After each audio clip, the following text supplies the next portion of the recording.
This is Vishal Sharma, who is the CEO of DB Schenker for India. And so, Vishal, why don't you tell us what did you study and what courses did you take? So I studied, well, for my bachelor's, I studied in Sydenham College, and I did commerce and or economics and accounting, or BCom as it was called.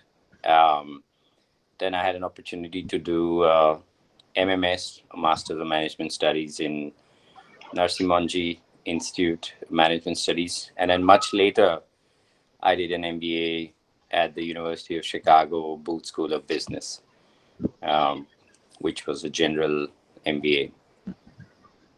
All right. So, why don't you give us a brief history of your career? So my career has taken me to different places in the world. I started my career in India in 1994 with a Danish logistics and uh, shipping company called Maersk. Um, I spent my first 13 years with them, partly in India, but also partly working in Singapore, Vietnam, the United States, and in Denmark. So, yeah, three different continents and four different cities. And then in 2006, I returned to India, and I have been in India ever since. But I have worked in other places. I have worked in a company called Gateway Rail, which does private rail operations. I had my own startup, and also worked with DAMCO, which is a freight forwarding and logistics company at part of the Maersk Group, and now with DB. It's a with a B, uh, Bombay, DB Schenker in since 2018, May All 2018. right. All right.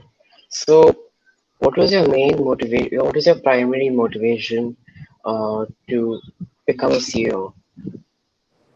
Well, I didn't start out in wanting or thinking that I was going to be a CEO. I wanted to be a CEO, or I wanted to be in a leadership position, I should say.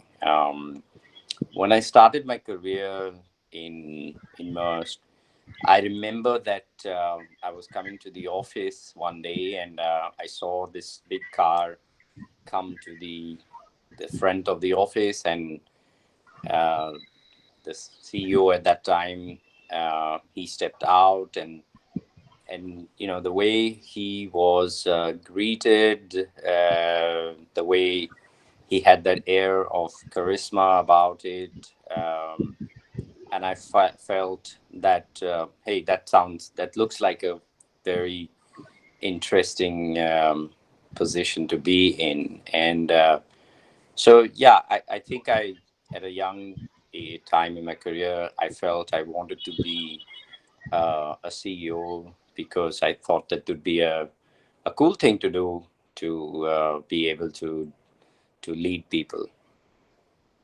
All right. So, how do you use technology today, and how do you think technology will change your line of business tomorrow? Well, technology today is used in a variety of different ways in our industry. I think the simplest example I can give you is that when you order something online, you're able to track it and able to see when it's going to arrive at your house or your office or wherever you have ordered. That is a result of technology. It allows you to have visibility of your shipments.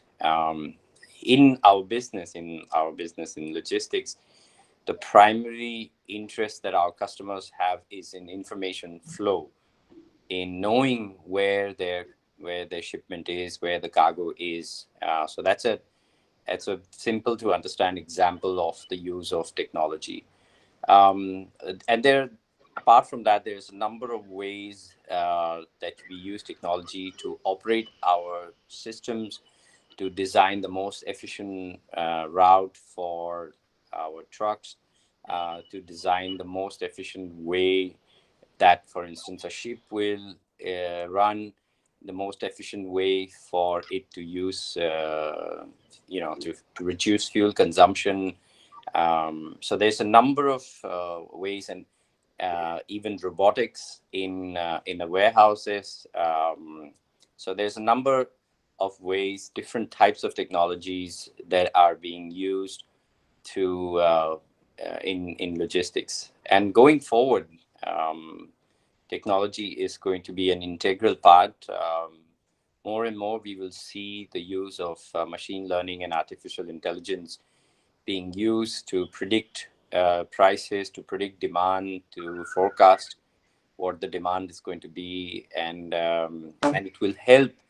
The AI and ML technologies will help our teams who are working in the industry to make their jobs faster and more accurate. So a number of ways for technology to be used.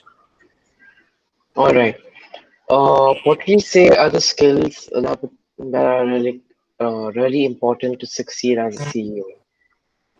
I think you need to have. There's a few things that are important, at least in my experience.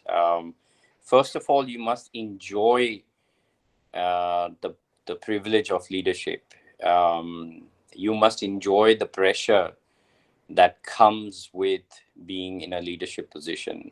I think that's the number one thing. For a lot of people, leadership can mean different things.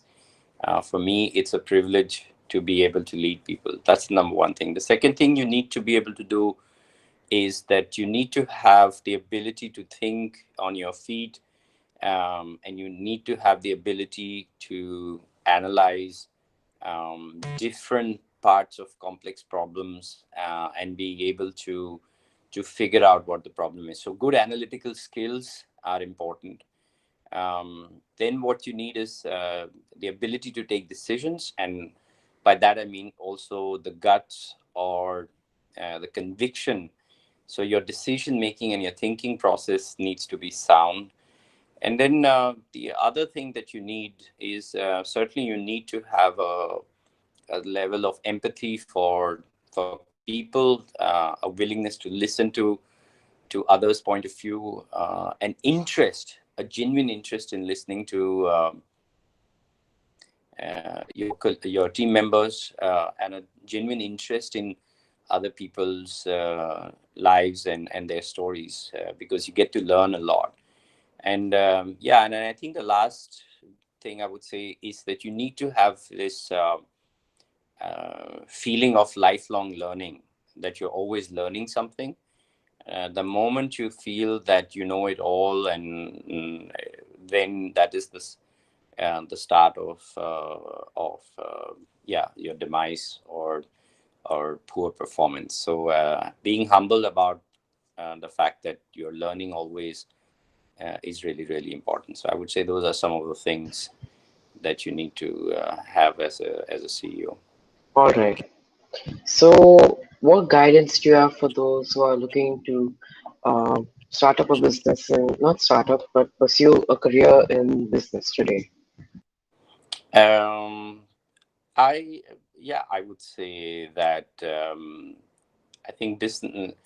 First of all, must remember that some of the, even in a difficult time, some of the world's most successful companies were born in difficult times. So Alibaba is a great example. It was born during the last SARS crisis. That even if the world looks difficult right now, there's always opportunities in every crisis. So that's the number one thing. The second thing I would say, that you need to have an ability or a resilience to have in you to carry on and not give up. If you're not fully committed to do your own business, if you're not willing to be 100% or more than 100% committed to make it a success, chances are that you will not. So I would say you should do it only if you're committed. And the other thing I would say is that if you're thinking of starting a business, make sure you also have a partner or two whom you can share the responsibility or the burden and the stress that comes from starting a business. There are many more examples of successful startups which involve co-founders together doing something. Microsoft is an example, Apple is an example, Hewlett Packard example. There are many such examples where it is important that you have someone along with you. So yeah, I think that would be my advice. Otherwise, business is a force for good in society. So if you want to contribute to society, running a successful business is a wonderful thing to do. It creates jobs, it provides livelihoods, and you can make a big difference. Whether you are self-employed, having your own business, or you work for a big company, by contributing to society by being part of a successful business. So it's a wonderful thing to do. Okay. So thank you, Vishal. Thank you for your time. Thanks, Johan. All the best. Bye. See you later.